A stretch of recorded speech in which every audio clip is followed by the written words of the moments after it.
Hello, I'm Amanda Rafuse, and this is Spark, the Upper Valley's new arts and culture program here on CATV. We're hoping to spark your interest in the arts by hosting one-on-one conversations that explore the depth and variety of culture here in the Upper Valley, to the amazing people who create and those who administrate, the artists who educate and the generous patrons who donate, the audiences, students, and consumers who enjoy and participate. Welcome to Spark.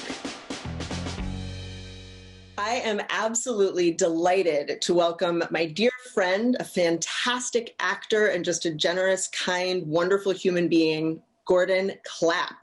A few things you might not know about Gordon. After a 40-year career in Canada, New York, and California, Gordon settled, actually, he returned to his roots in New England and came back to the Upper Valley in 2014. 2 weeks later, he was playing Scrooge, a Northern Stages production of A Christmas Carol. He's a New Hampshire native, and he performed in regional theaters across North America before succumbing to Hollywood in the late 1980s.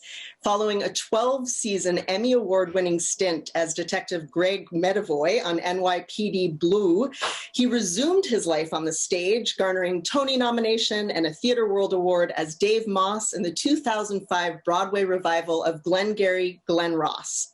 Film credits include Peter and John, Flags of Our Fathers, The Game Plan, and 4 John Sayles films. Audiences, if you traveled to New York, you may have recognized him from Off-Broadway or from Boston's Huntington Theater, where he recently won an IRNE award for Best Supporting Actor in The Man in the Ring. From television on Grey's Anatomy, Elementary, Chicago Fire, which he recurs as Chaplain Bill Orlovsky, or perhaps at one of our incredible local theaters.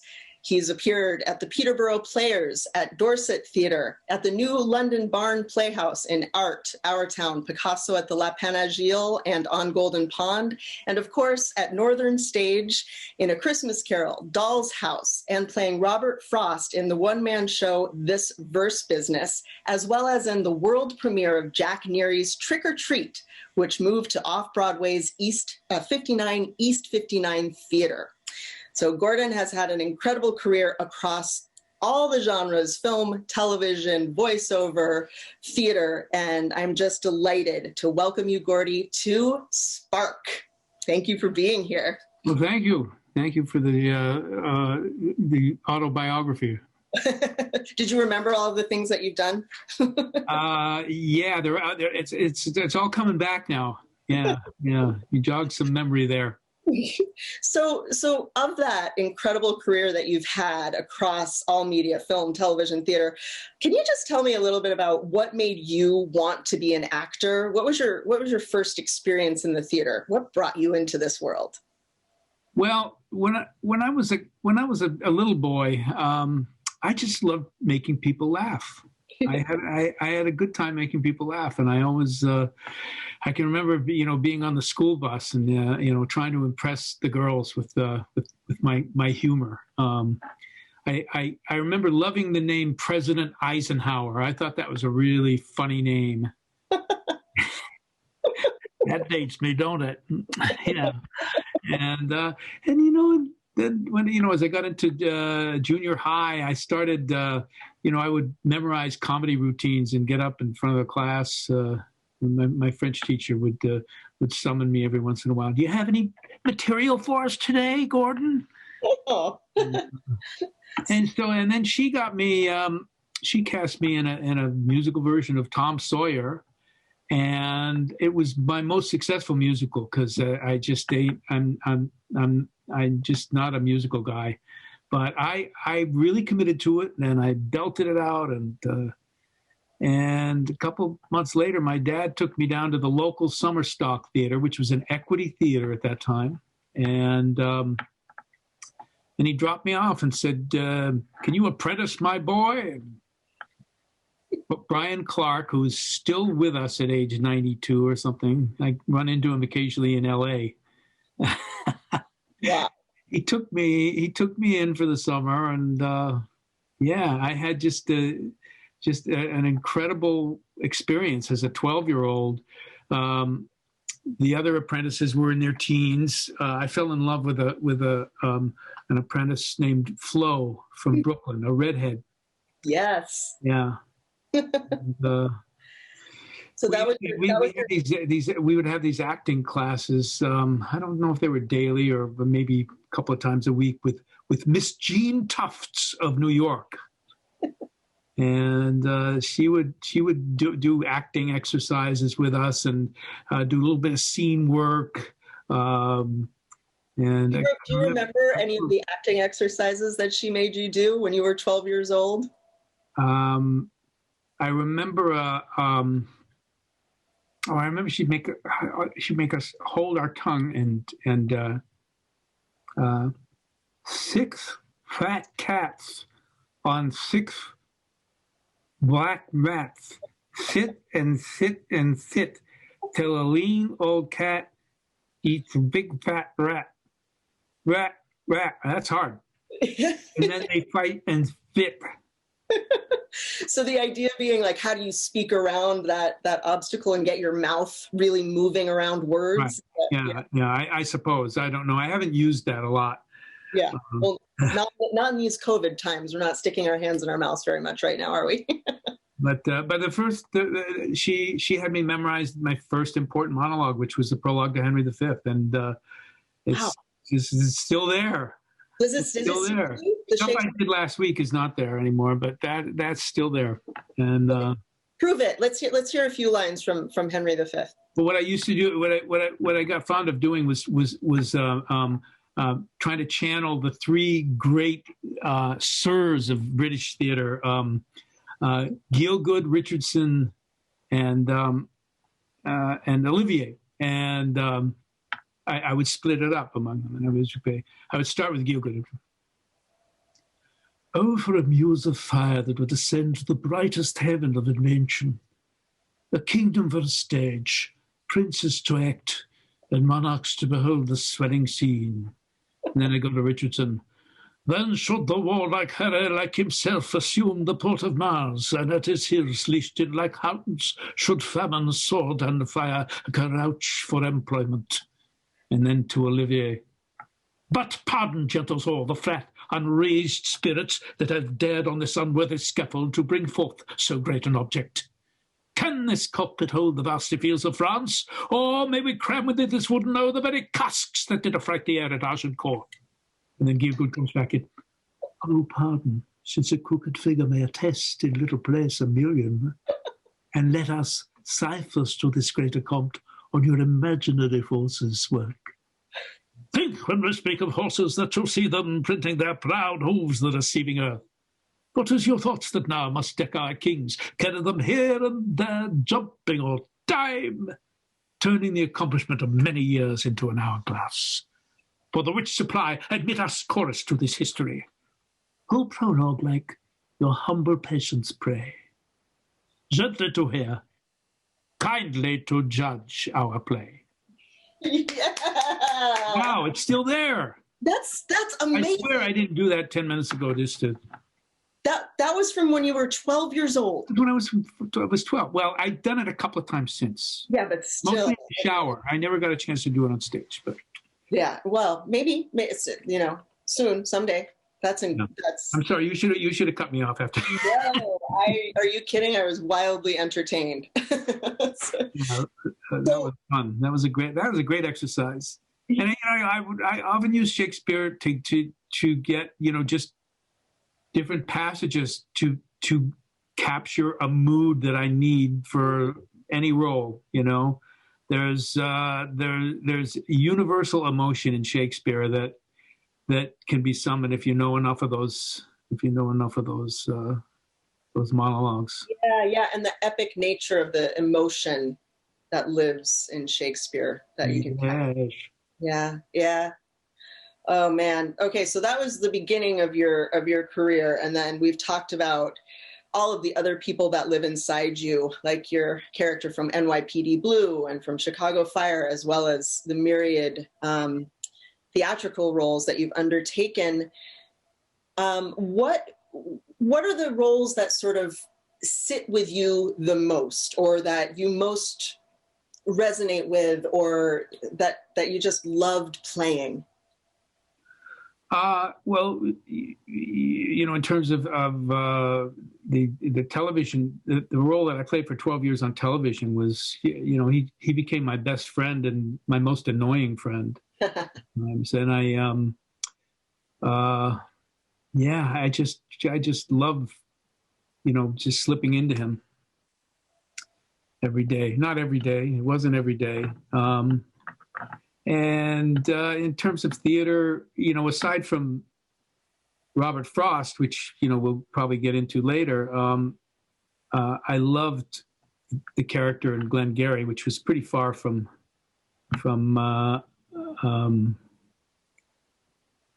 pretty far from Medavoy. Yeah.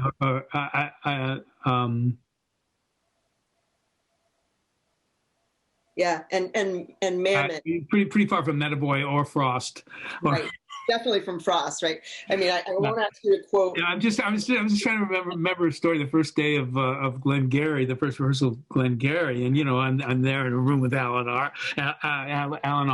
and Liev Schreiber and Jeffrey Tambor and all these great producers and one of the producers after the read through, he said, I can't believe that you could go from that milquetoast Medavoy to that prick Moss. Well, that sort of speaks to, you are sort of notoriously not typecast, which I think is really interesting. You've really played a huge range of and types of characters in your career, wouldn't you say? Do you think that that's extraordinary for an actor, or what do you think about that? Yeah, I mean, it was. I played younger characters for a long time. I couldn't get.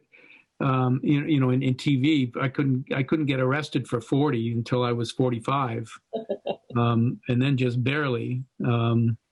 But strangely enough, I played old men in college. I played a lot of old guys. I was the sort of the resident old guy at Williams. Uh-huh. I don't remember too many characters I played that were even close to my age. Yeah. Yeah. Played Giles Corey and Davies and the Caretaker and Sam and the Homecoming and just on and on. Old Ekdal and right. And the Wild Duck. Such a funny play. So theater, tell me a little bit, because you've worked across so many media, and you've said to me that you just, as much as you love film and television, that theater is really your home base. And tell me about why that is. It's the connection with the audience. It's, I always say, in a as they say, a 250-seat theater, when I come out as Robert Frost, it's not a one-man show. It's a 251-man show. It's the audience is so much a part of what I think of any production. An audience can change the mood of the production. It shouldn't be that way, but it sometimes is, and I think it sometimes works. To take a play in just a slightly different direction. But I know that the impact of theater on an audience, I don't think it can be really matched with in cinema or TV. It's a different kind of impact. Yeah, that energy exchange is different. Yeah. And just it's so gratifying to have to feel an audience, which you just don't do. I mean, you can sit in the movie theater and go, see, I'm up there. It's pretty good, huh? It's pretty good. Oh no, they cut that. Oh no, they didn't do that take. And you're going, but in theater, you're out there by yourself, and you're the one who's driving it, and you're the one who's deciding how it's going to go. Of course, you have, you've been told where to take it, but you're the one who's responsible for getting there, and that's just a delicious pressure and responsibility almost, Yeah. And in film and television, you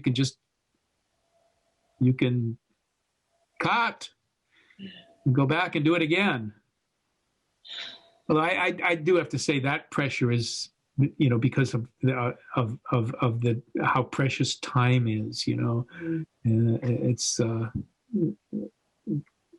that's a huge pressure as well, but it's a different kind of pressure. I really love the pressure of theater, of knowing that you're out there, and I used to look at it when I was more fearful as a battle, but it's not a battle at all. It's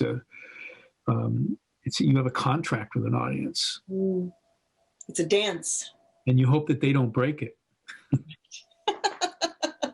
But you're right. It's a dance more. It's a very much a give and take and push and pull. So we've tipped into Robert Frost a couple of times, and I will say, as a New Hampshire native and a New England son, and you've mentioned to me before that that's one of your favorite roles, and sort of like Medavoy, a role that you've come back to over the course since 2008 several times.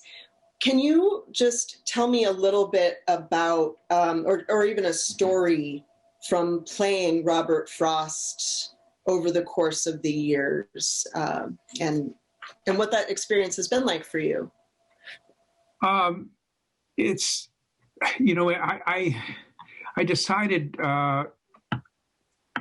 over 40 years ago that I was going to bring Frost to the stage. I'd really been, he'd been really a part of my consciousness since high school, and maybe even since 7th grade when he read at the Kennedy inauguration. And I decided I wanted to bring him to the stage, but I knew that it was going to be. I wanted to do it I wanted to play the older Frost, and I want to cheat. So all of a sudden in 2008, I decided, now's the time, and I started trying to figure out what I could do with it. And I literally this script fell into my lap from a friend was reading plays at a theater in Cape Cod and said, "We have this Frost script, and you're a Frost nut, so why don't you hear it? Here it is." And here's the playwright, and that's how I met Andy Dolan, and we've been working on it ever since. And it's just it's a voice that's just been in my head for so long, and the dynamics of that performance are so. That really depends. I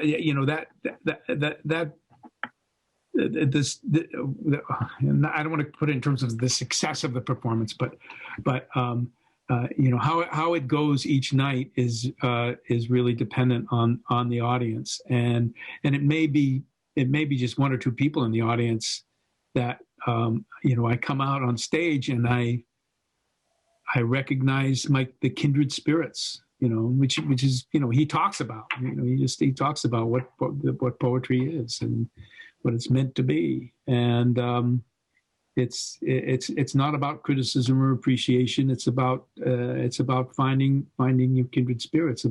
It's about kindred spirits communicating, and so that's a big part of that. The dynamic of that performance. I'm not sure that I'm answering your question. Which way? You are. You're answering it beautifully. Oh, you were asking about stories about. Well, yeah, but maybe this sort of gets to it too. You decided to return to the Upper Valley in 2014, and return to New England. And I guess I'm just wondering, from an actor's perspective, and maybe this will get to a personal story about Frost, or if not, that's fine too. What is it about the Upper Valley and being an actor here? I wanted to come back to this part of the world, and it was tempting for me to look for a place back where I grew up in the White Mountains of New Hampshire.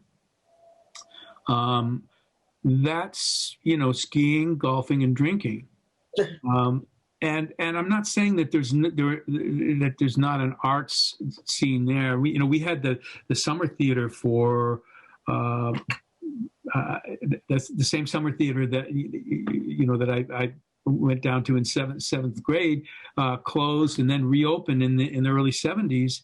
And some friends of mine came and sort of took over from a bunch of Dartmouth people, actually, and we were there for another 8 or 9 years, and it was a great company. But that theater has not really survived. It then kind of morphed into 4 shows of summer, mostly musicals. Right. And there's a good community theater there that wins a lot of New Hampshire Theater Awards every year, M&D Productions. But when I knew that Northern Stage was here, and the proximity to the barn and all the stuff that the Hop has to offer, it just seemed like a no-brainer to either come to this part or to maybe Burlington or Portland, Maine. Yeah. And spend some time in Boston. And my wife does the art at Boston Children's Hospital, so she's there a good deal of the time. Yeah. And so I've worked in Boston a couple of times. But the thing that I love about the Upper Valley is the amount of all of the art programs that are here, and that there's, I have a home theater, and it's you get to work. What I was looking for. It was the perfect fit. Awesome.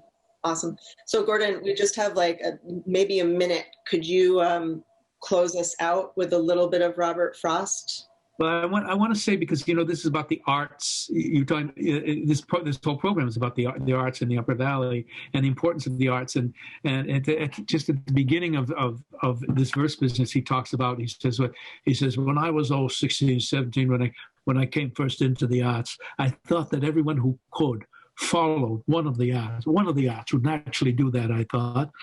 And one night on a ship where I'd been helping to load and unload, knocking about the world, an older man took an interest in me and got me to the rail and talked with me in the middle of the night by the light of the moon and got out of me that I was interested in the arts. Well, how interested? Well, I said, I write a little. He said, well, that's a nice thing to do if you're not very well.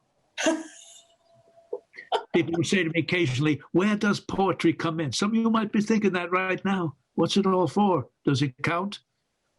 When I catch a man reading my book, red-handed, he usually looks up cheerfully and says, my wife's a great fan of yours. Puts it off on the women. Yeah. So anyway, that's just that little thing.